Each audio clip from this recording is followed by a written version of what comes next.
সেই শৈশবে যখন আমি আপনার শানে দরুদ পাঠ করতাম, যখন কোলাউটান থেকে আপনার দরবারে সালাম পৌঁছে দিতাম, তখন আমার ছোট ছোট চোখের পাপড়িগুলো ভিজে যেত শুধু আপনার প্রেমে।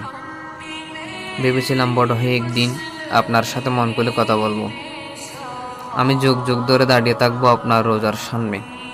পৃথিবীর মানুষ আমাকে কী ভাববে তা আমি জানি না, তবে তারা যদি আমার অন্তর ছিঁড়ে দেখে, তখন সেখানেও দেখবে আপনার নাম লেখা ইয়া রাসূলুল্লাহ।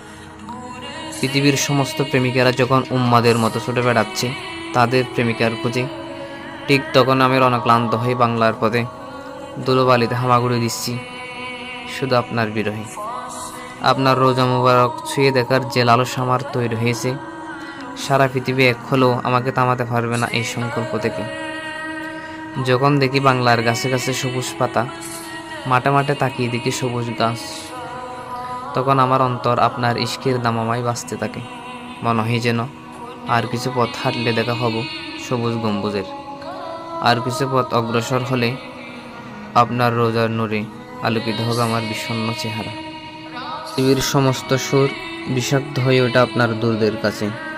আপনার রোজার সামনে দাঁড়িয়ে সালাম দেওয়ার পিপাসায় আমার অন্তর ফুটতে থাকে।